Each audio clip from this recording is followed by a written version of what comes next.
All right. So section 8.4. This PowerPoint presentation is not very long today, but that'll give us a chance to do more problems out of our textbook here. All right, so when we get done with our section today, hopefully we will know how to test one population for its unknown proportion using a one-prop z-test. Okay. All right, a hypothesis test involving a proportion can be thought of as a binomial experiment, where success is finding someone with the characteristic of interest, and a failure would be finding somebody that does not possess this characteristic of interest. Now, as long as the sample size times the population proportion, or the sample size times the complementary proportion, which is Q being 1 minus P, are both at least 5, we can approximate a binomial distribution with a normal distribution. Therefore, we can use the following z statistic for proportions to do a z-test, otherwise identical to the z-test for a mean. So here we go. This is our test statistic formula when computing or conducting a proportional hypothesis test. Notice p hat is used in this formula, where p hat is equal to the sample population, the sample proportion, and that's equal to x divided by n. X is the number of objects in the sample that exhibit a characteristic of interest, whatever that might be, divided by the sample size. That's how we crank out our sample proportion. Of course, Q hat is always equal to 1 minus P hat. Okay.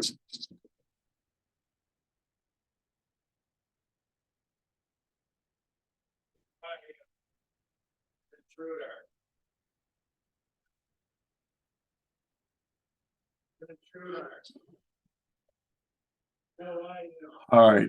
Notice we also in this formula have the hypothesized population proportion under the null statement, that's P sub 0, divided by the standard error of the sampling distribution of all sample proportions of all samples of a certain size n that are extracted from the parent population. And just like with the sampling distribution of sample means, there could be hundreds or thousands or even millions of different sample proportions that could be collected from a parent population. And this distribution will be approximately normally distributed, also guaranteed by the central limit theorem we've seen quite a ways back. Okay. Well, this would be the standard error, the standard deviation of that sampling distribution, the positive square root of P times Q divided by N.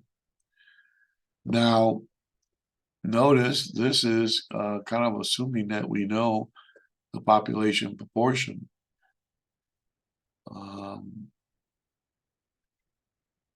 All right, so as long as the sample is random, the conditions for a binomial experiment are satisfied. Both NP and NQ are at least 5, which means, again, we can use the normal distribution to approximate this binomial probability.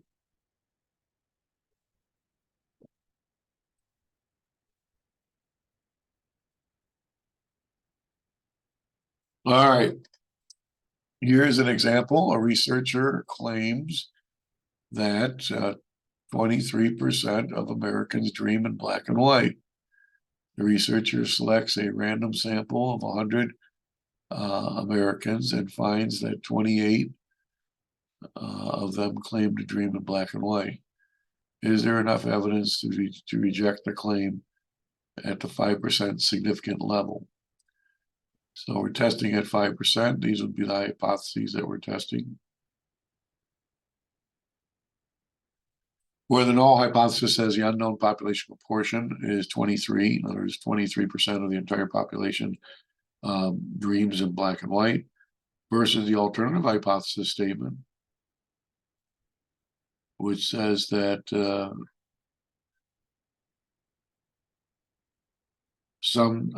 which says essentially that the percentage or the proportion of Americans who dream in black and white is not equal to 23%. Now, this will be a two-tailed test, and we are using the standard normal distribution. And so therefore, our upper and lower tail regions, which are the rejection regions for this hypothesis test, will receive an area of 5% divided by 2. In other words, they will receive an area of 2.5%. So 0.025 is the area in the lower tail, and 0.025 is the area in the upper tail of the student t distribution. Now we know it's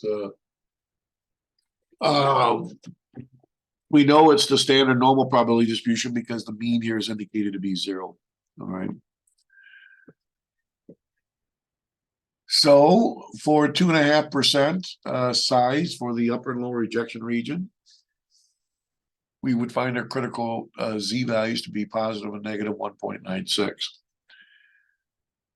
Now to compute the test statistic, we take the sample proportion,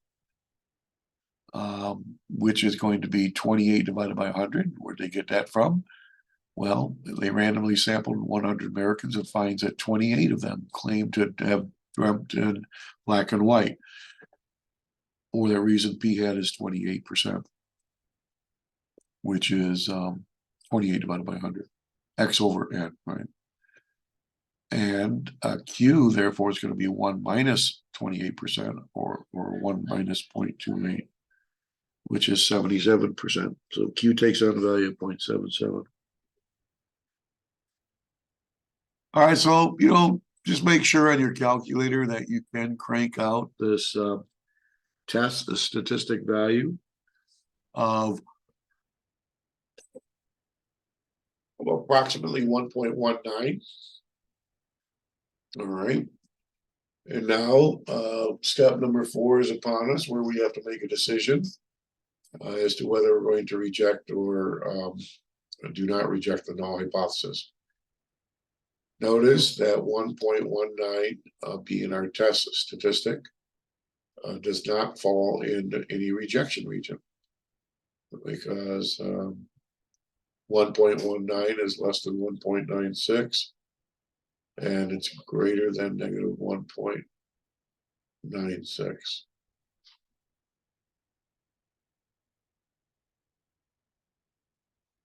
So it would appear that we are not able to reject the null hypothesis here.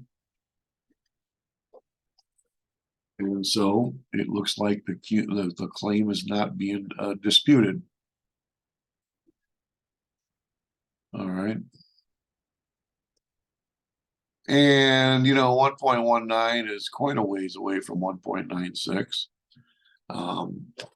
So this is a rather conclusive test.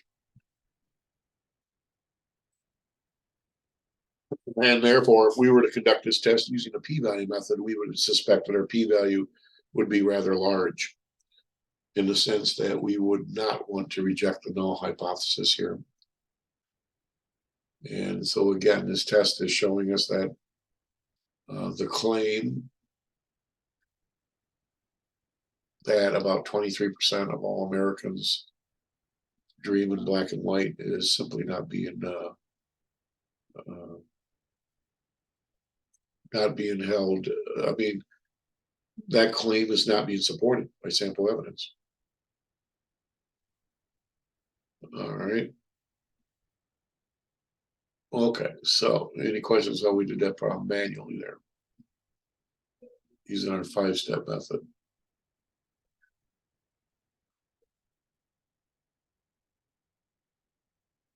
Okay. So did that hypothesis test make sense? Any questions on that one there? That's called the critical value method there. We're conducting a hypothesis test.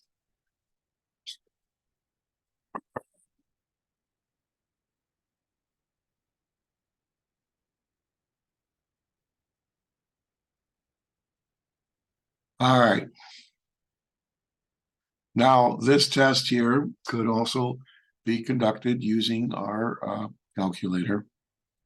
And I want to show that to you now. So I'll bring up the 84.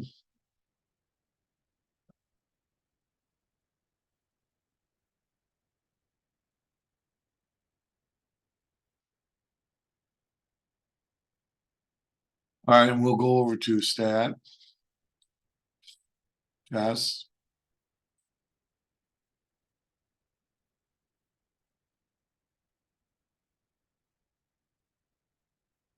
All right, and where does the one prop Z test hang out? That'd be function number 5 here. The one proportional Z test. That's the function that we would use for this section today to conduct this hypothesis test. So we're going to select the one prop Z test function by hitting enter.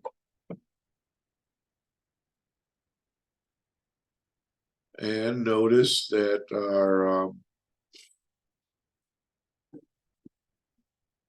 our purported population proportion under the null hypothesis says that the population proportion is 0.23, 23%. The sample size is 100. And 21, it was the sample size.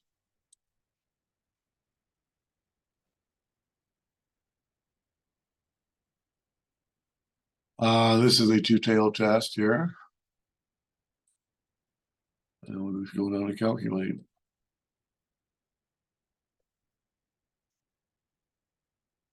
Let me see what's going on here. Hold on, stat. Yes.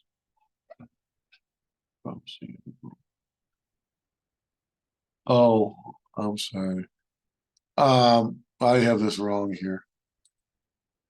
X is the number of people that exhibited the characteristic of having dreamt in black and white. That would be 28.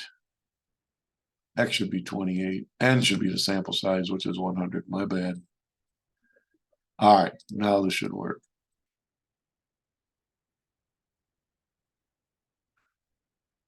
And there we go. So notice your test statistic is 1.19. It's the same value we computed using the formula here. And notice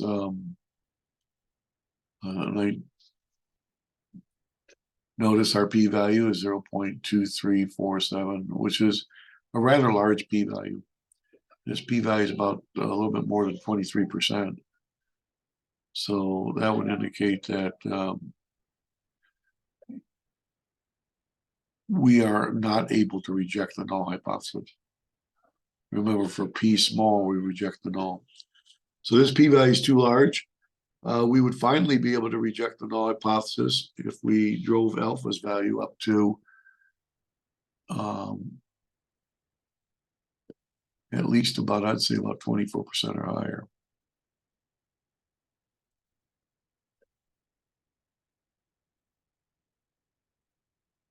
And so that would be the p-value method way of computing this hypothesis test here. We do not want to reject the null hypothesis. Now, you could drive alpha's level all the way up to about 24% or higher, and then p will be less than alpha, which means that we would then be able to reject the null hypothesis at 24% or higher. But you and I both know the problem with that. The problem is that we'll be rejecting a 99.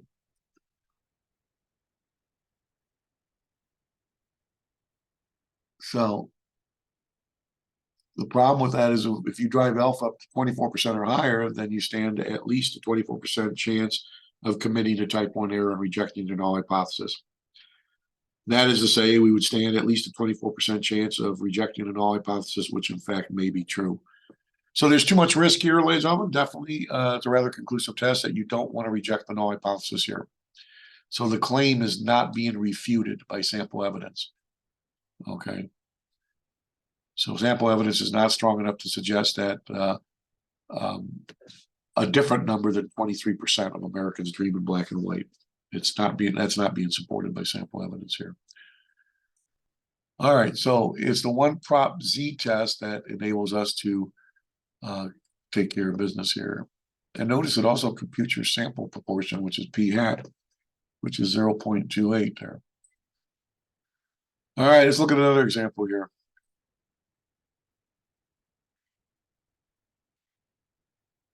Okay. All right, cesarean babies. A report stated that 31.9% of babies are delivered by cesarean section, also known as a C-section. A hospital wants to check the claim that their cesarean rate is lower.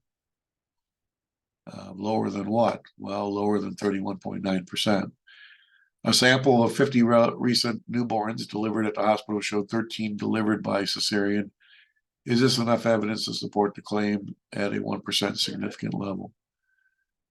So we need to indicate clearly what hypotheses we are testing here. And the null hypothesis says that the population proportion of cesarean births is equal to about 31.9%, as opposed to the alternative hypothesis statement saying the population proportion of cesarean births is less than about 31.9%. And that is the claim of this particular hospital. So we're going to conduct a one prop Z test here to test these claims out. Now, our hypotheses have been established. Step number 2 is to basically assign a level of significance to alpha and also use that value to find any critical value or values. This is going to be a lower tail test.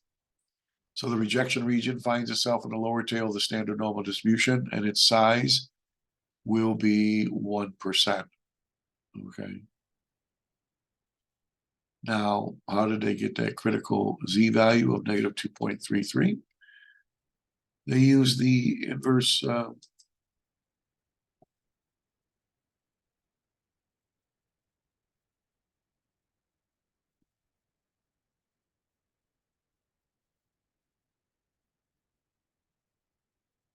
all right, they use the inverse norm function. So go to distribution mode. Go down and grab the inverse norm function. The area to the left of the critical Z value we want to find is going to be 0.01, testing at 1%. The mean and standard deviation of the standard normal distribution is 0.1. And we do get a critical Z value of about negative 2.33.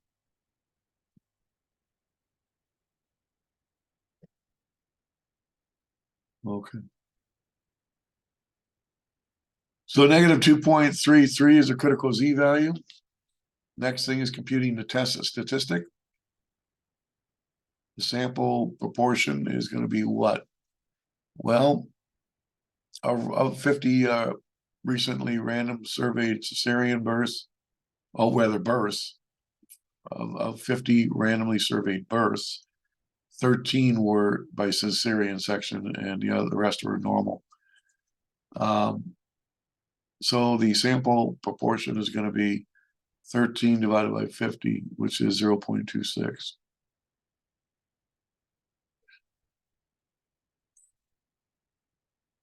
And so therefore, we're going to find our test statistic here. P hat is 0.26 minus the purported population proportion under the null, which is 0.319, divided by the error, standard error of the sampling distribution. And we do get this negative 0.895.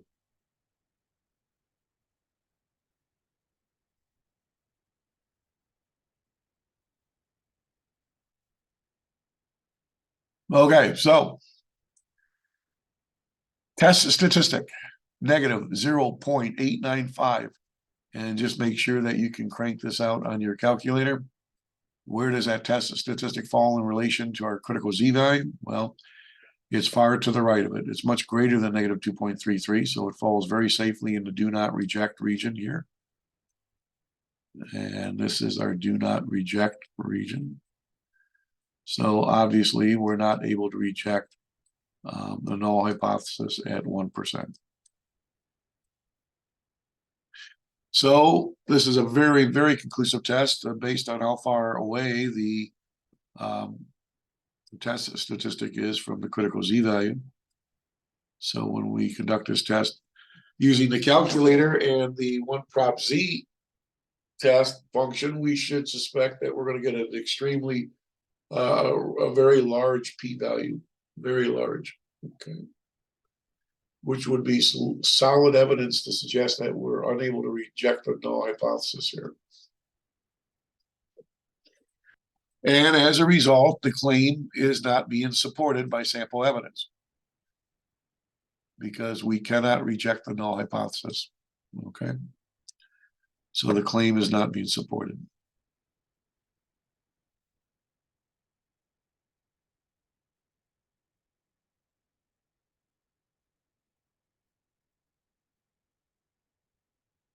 Okay, so does that make sense there?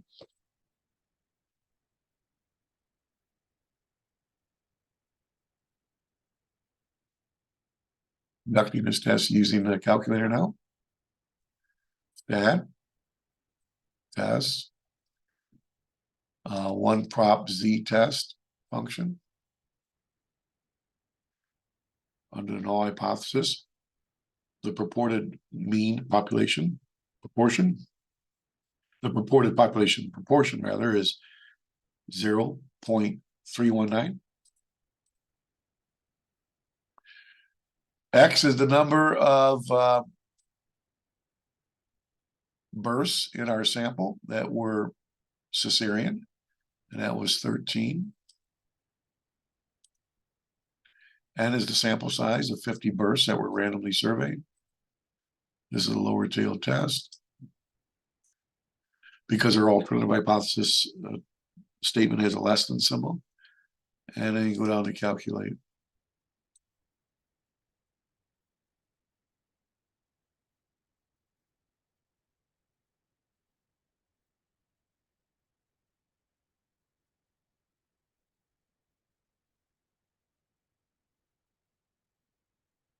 Whoops, we'll look over here.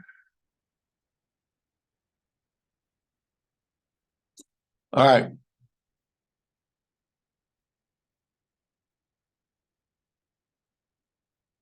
Check, make sure I put my numbers in correctly here. One prop z test. Oops.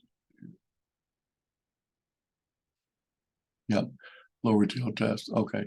So when we crank this out here, we get our test statistic is negative 0.895 as was computed via formula. And our p-value is about 19%. So that is a large p-value.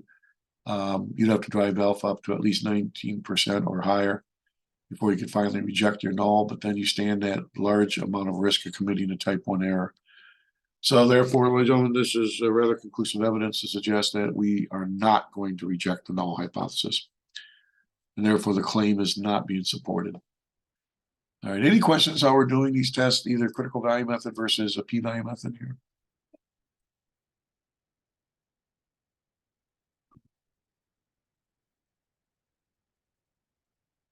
Here's another example. This is going to be an upper tail test. An attorney claims that more than 25% of all lawyers advertise. A random sampling of 200 lawyers in a certain city showed that 63 had advertised.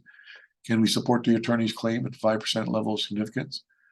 So the alternative statement is that the proportion of attorneys in the entire population that advertise is going to be greater than 25%. That's the claim. And the alternative, the null hypothesis says that no, this proportion is equal to 25%.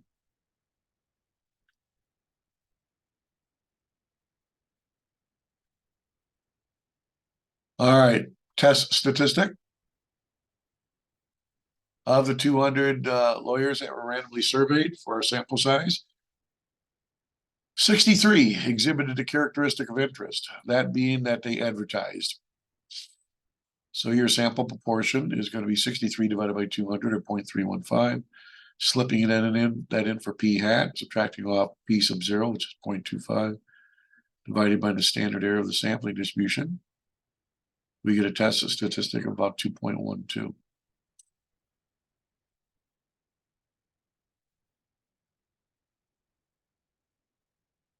All right, so that's your test statistic. Now, the rejection region is going to be in the upper tail. It's an upper tail test, and the size of that rejection region will be 5%, 0.05. Using your inverse norm function and type in an area of 0.95 to the left of the critical z-value, we would discover that our critical z-value is what?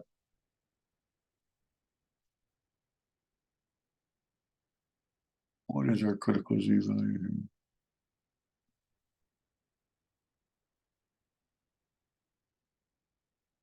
Well, they're using the p-value method here is what they're using here. They just computed a p-value here. If we want that critical z-value, we would obviously bring it up on our calculator using the inverse norm function. So going to distribution mode.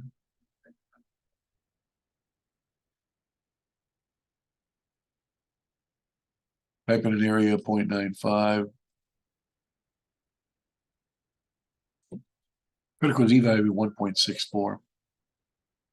So where does our test statistic fall in relation to 1.64?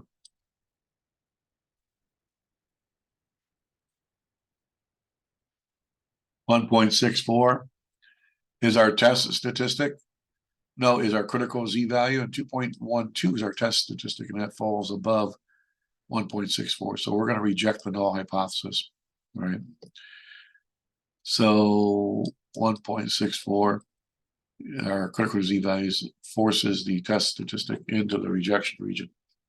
So therefore, we're going to reject the null hypothesis. And therefore, it looks like the claim that more than 25% of all lawyers advertise is being supported here by sample evidence and hypothesis testing. And you can see with the p-value that was received. Well, let's just do this problem using our calculator.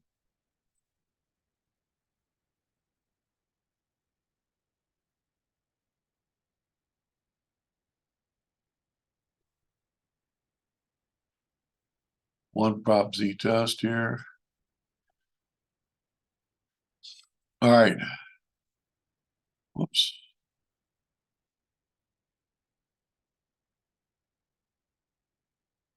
What just happened here?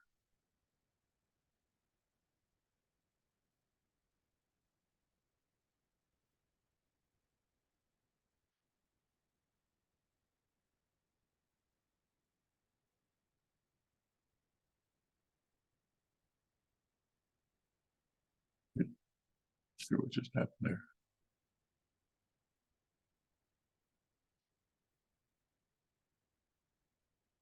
Okay, so going to stat.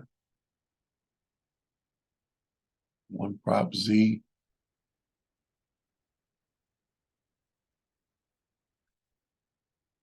P naught is 0.25.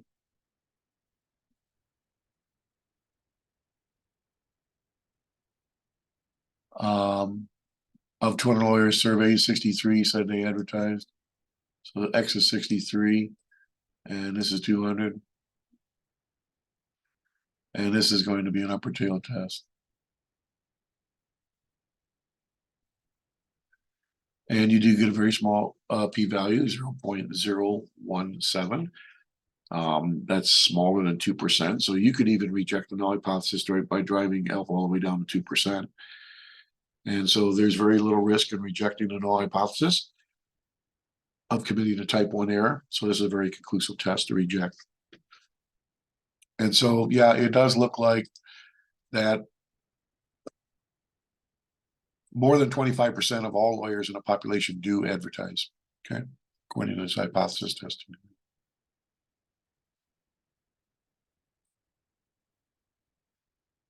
That's just showing you how to do things on your calculator. We've already seen that. Okay, let's go to our textbook and see if we can have some fun on this. That timed out.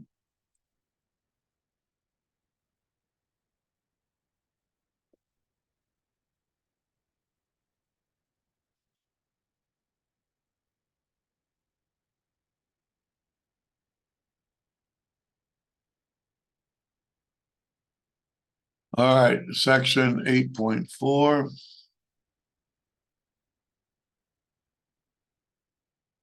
Z-test for a proportion. That's the entitlement of the section. As always, you can look down through the examples. A lot of these examples we've already seen on the PowerPoint. Don't notice them.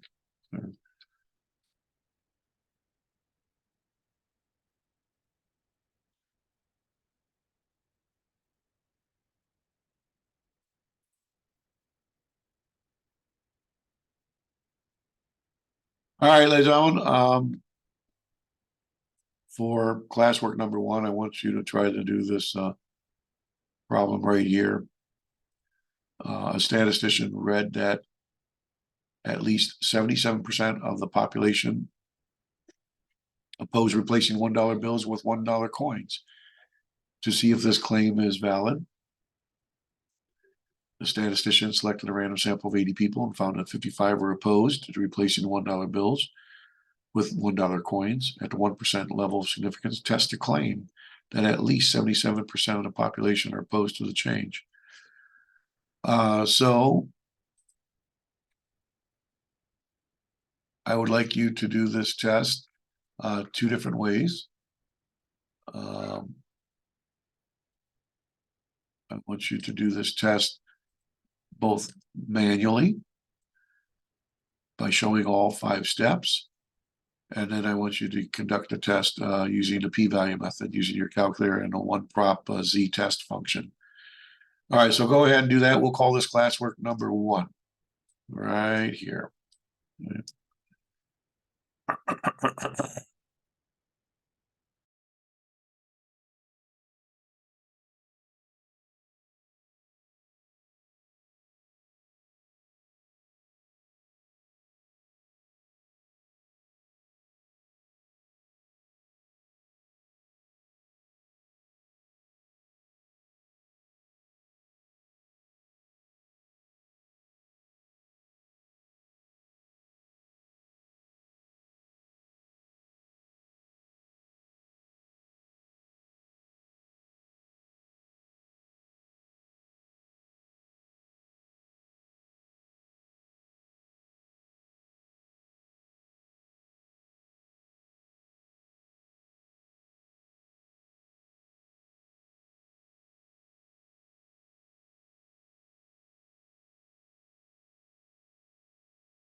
Okay, so the first step is to set up the hypotheses, and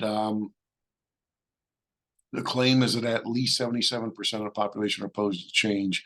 At least 77% means greater than or equal to 77%.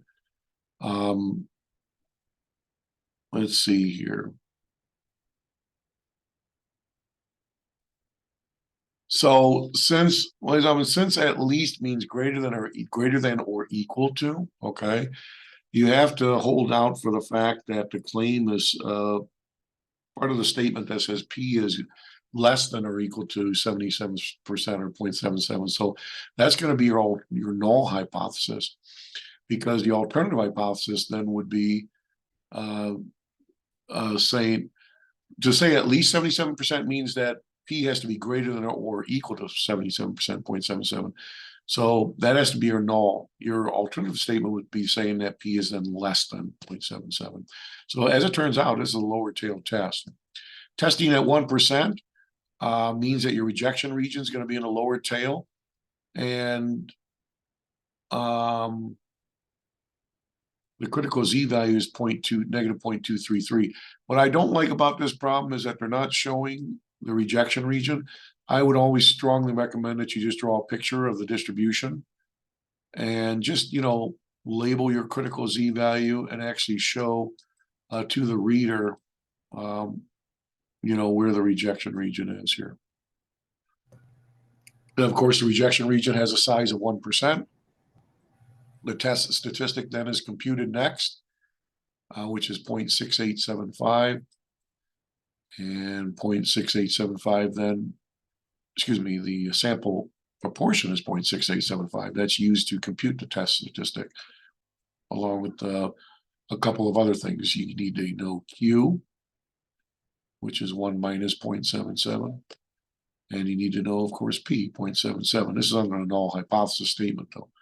And the sample size is 80, negative 1.75. But negative 1.75 is greater than negative 2.33, so it falls in the do not reject region. And so therefore we cannot or fail to reject the null hypothesis. And so it looks like sample evidence may be supporting the claim, okay? It looks like, obviously sample evidence is not refuting the claim.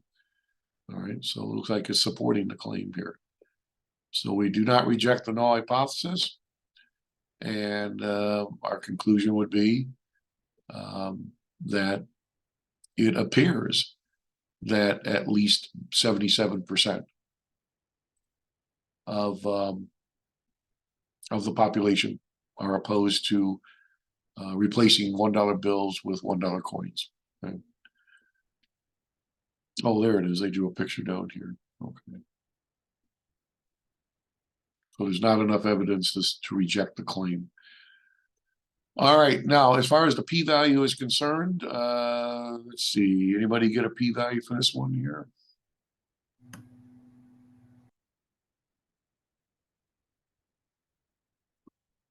Also make sure you're able to conduct the test using your one prob Z function here, Z-test function. Okay, so under the null, what was it again? It was 0.77. X was 55. Sample size was 80. Lower tail test.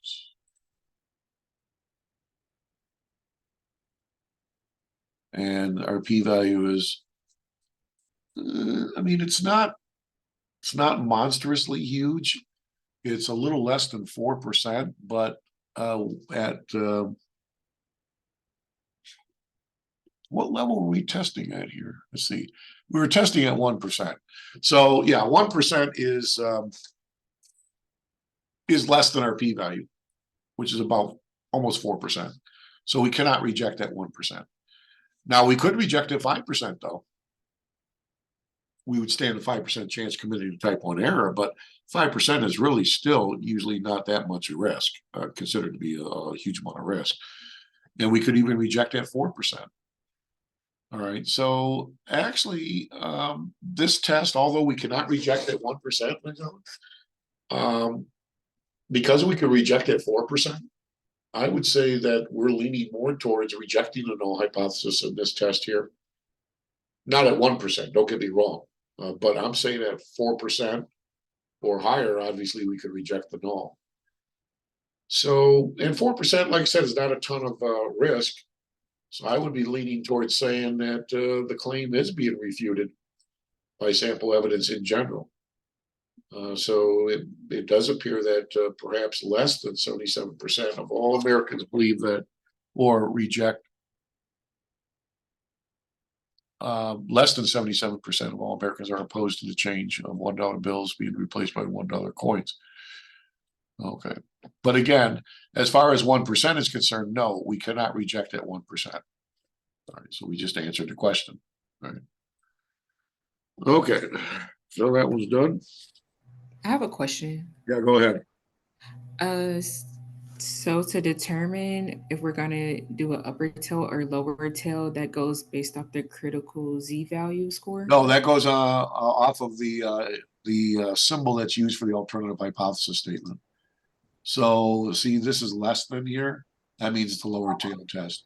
If if you're in your alternative hypothesis statement, you have greater than, this would be an upper tail test.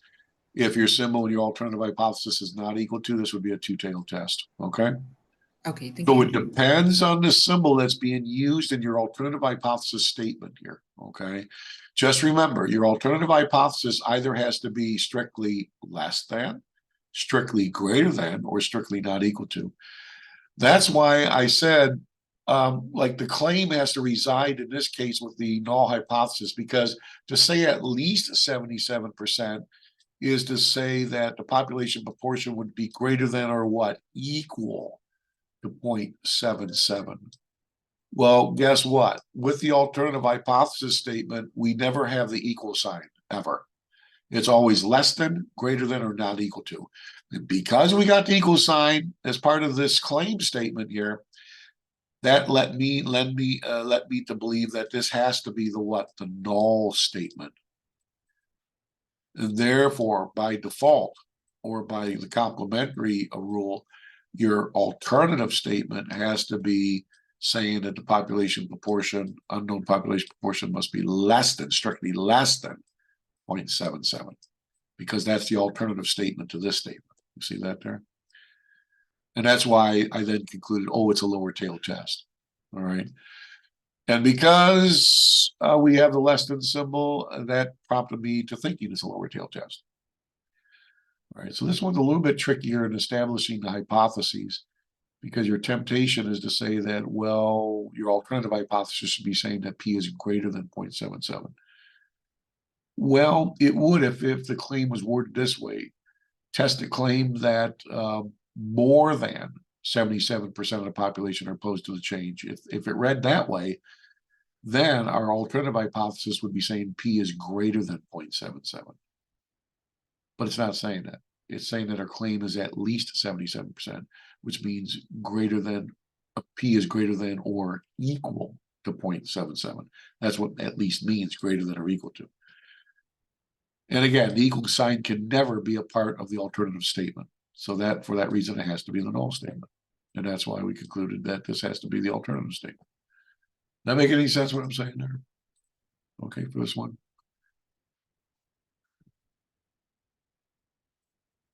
All right. Let's go down to some problems here. Number 5.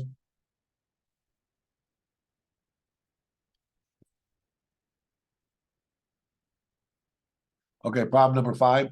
A survey by Lewis, Harris, and Associates found that 25% of adults never exercise at all.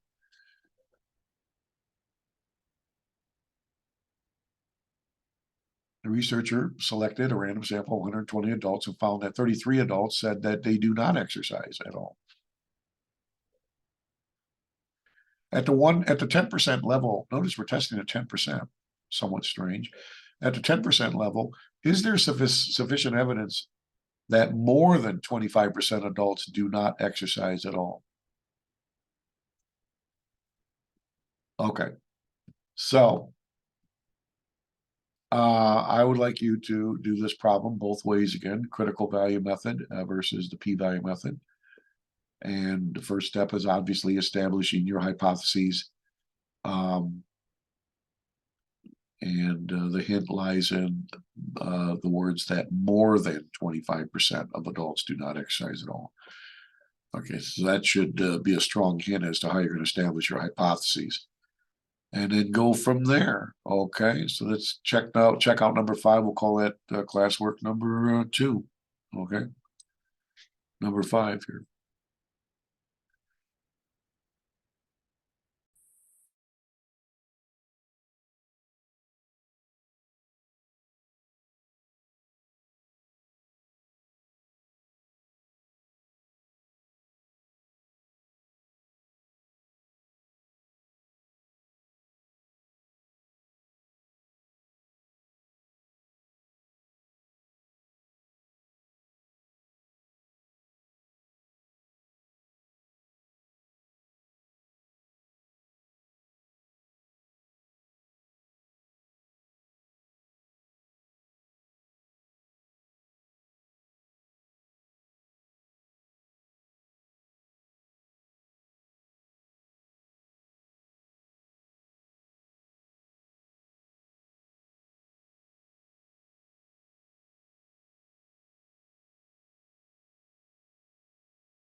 Okay, so the hypotheses we would be testing would be these right here, where the alternative hypothesis says that more than 25% of adults do not exercise. The null hypothesis would be this here. Testing at 10%, it's an upper tail test because of this symbol here. Critical Z value is 1.28. Test statistic using the sample proportion of 0.275, which is 33 divided by 120, is computed to give us about 0.632. Since 0.632 is less than our critical Z value of 1.28, we cannot reject the null hypothesis. Therefore, because our test statistic falls right about here, falls in the do not reject region. Therefore, in simple English, we would say that sample evidence is not strong enough to support the claim that more than 25% of adults do not exercise. That claim is not being supported. P-value, ran the one prop Z test, and I got a p-value of 0.264. And notice this p-value is larger than 10%, the level we were testing at, and therefore we failed to reject the null hypothesis. You'd have to drive alpha up to at least about 27% or higher before you could finally reject the null hypothesis, but then you would stand a large percent chance of committing a type 1 error. And because of that, ladies and gentlemen, this is a rather conclusive test. Anybody have similar findings here on this test here? Yep. Okay. All right. So, all right. Let's see here. All right. Now, number 6.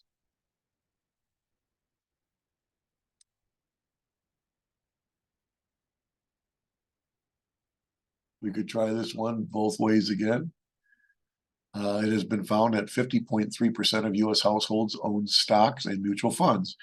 A random sample of 300 heads of household indicated 171 owned some type of stock. At what level of significance would you conclude that this was a significant difference?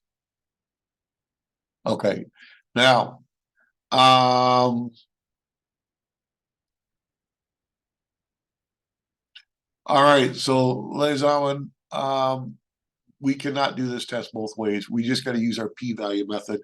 So I want you guys to do this test using your calculator and the one prop Z test function. Go ahead, we'll call this classwork 3. I want you to compute a p-value, and then we'll answer the question, or you can answer the question, at what level of significance would you have to set to ensure that we would be able to reject the null hypothesis and therefore conclude that there is a significant difference. All right, notice difference is the key to indicating this is a two-tailed test. All right, so go ahead and see if you can find that level of significance that would be warranted to be able to say there's a significant difference. Okay, and we'll call that classwork number 6. So you have to use your calculator. Do not do this problem manually. Just use the p-value method on this one.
Okay.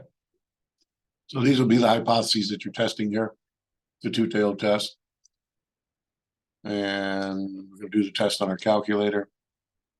And when you run the test on the calculator using the one prop z-test function, you get a p-value that is like 2%. And so, ladies and gentlemen, in order to be able to reject the null hypothesis and to conclude that there was a significant difference between our population proportion and 50.3%, we would have to drive alpha's value up to at least about a little bit more than 2%, about 3% or higher.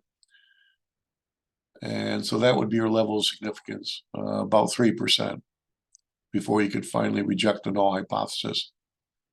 And that's not really that much risk. So I would say this is a rather conclusive test to conclude that there is a significant difference between our unknown population proportion and the purported value of 50.3%. All right, did anybody get that p-value about that? Yes. All right. Okay, now number 10. Okay, I want you to do this problem both ways. Significant or rather critical value method versus p-value method. So number 10, we'll throw that into our classwork.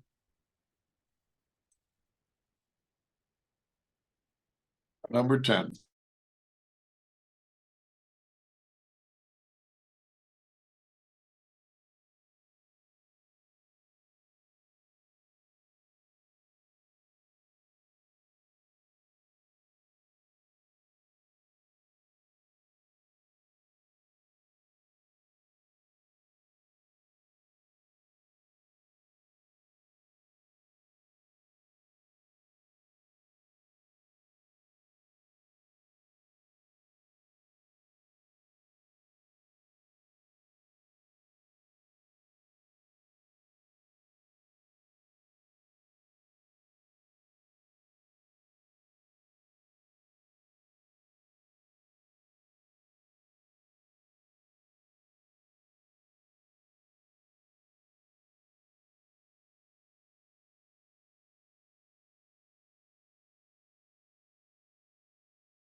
All right, so we're testing these hypotheses here at 5%. It's a two-tailed test here.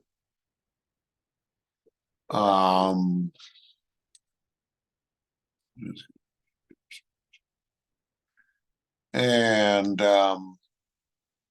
I found my critical Z values to be positive negative 1.96.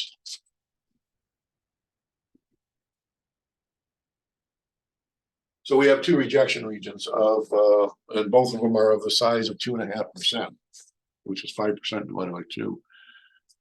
Now my test statistic is turning out to be like negative 1.02.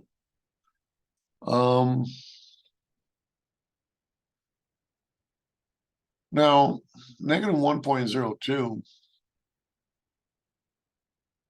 okay, falls in the do not reject region.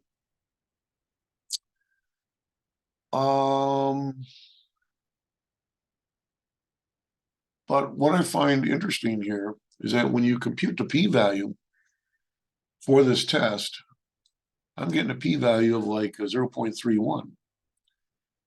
But 0.31 is less than what, 5%, correct? Are we not testing at 5%? So it looks like by the p-value, we would be able to reject the null hypothesis. And yet my critical value method is showing otherwise. Did anybody get anything different here? This problem, just curious, am I missing something, or? That's very strange. For the first time, it doesn't look like my tests are cooperating with one another, which is, that's not correct. They should be always cooperating. What's the problem here? I went back and I double checked everything. I can't see any mistake. And yet I'm getting two different, conclusions here. That's not correct. Something's wrong here. I double checked my critical Z values. They are positive negative 1.96. Because the area has got to be 0.025. We're testing at 5% here. So I'm just wondering if anybody got anything different there. So my critical Z values are correct. They're not incorrect. I don't know. I'm baffled. I don't see my mistake here anywhere.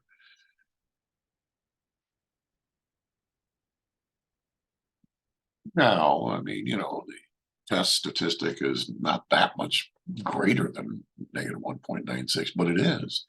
It does fall in the do not reject region. And yet the p-value is, wait a minute here. Hold the show. What was my p-value again? What am I thinking of here?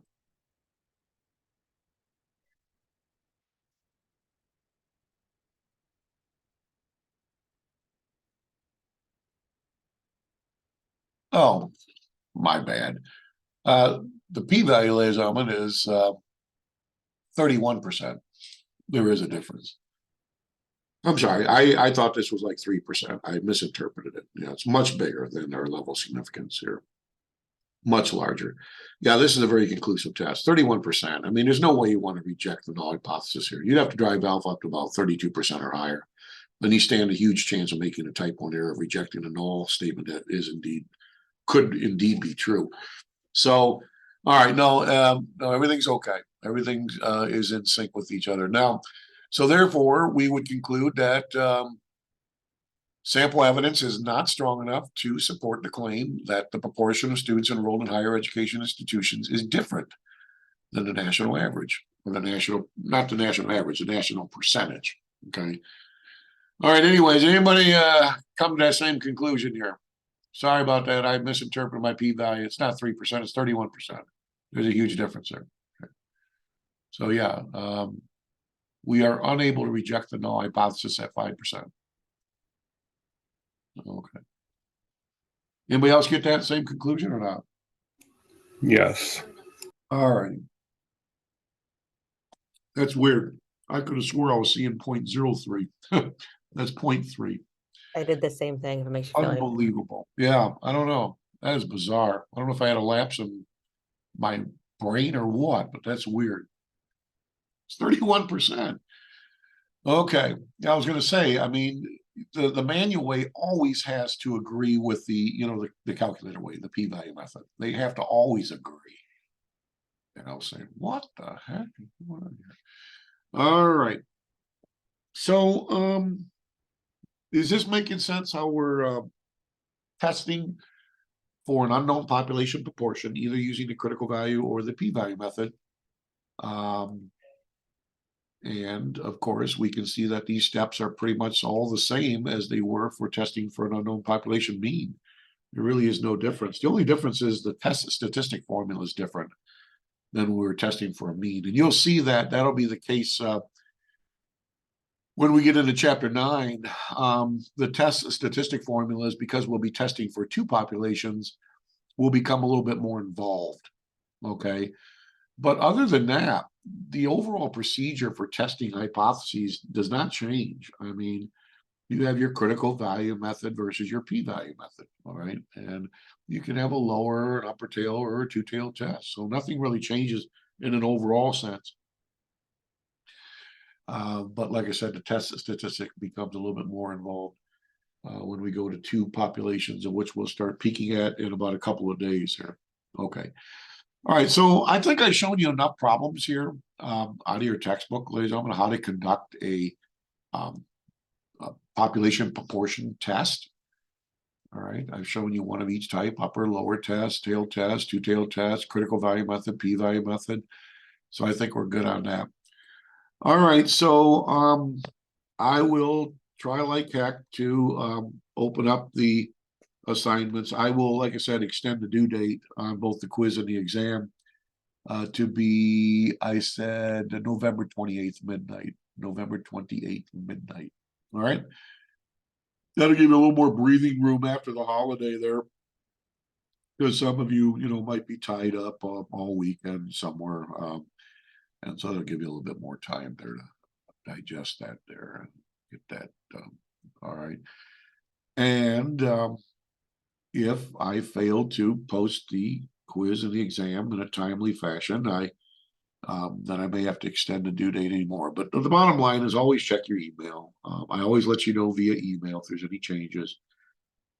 But right now it's going to be the 28th when those things will be due. All right, so I will stay online now. I am supposed to conduct class on Wednesday, as I'm granted, it's the day before Thanksgiving, and some of us might, have travel plans and all that stuff.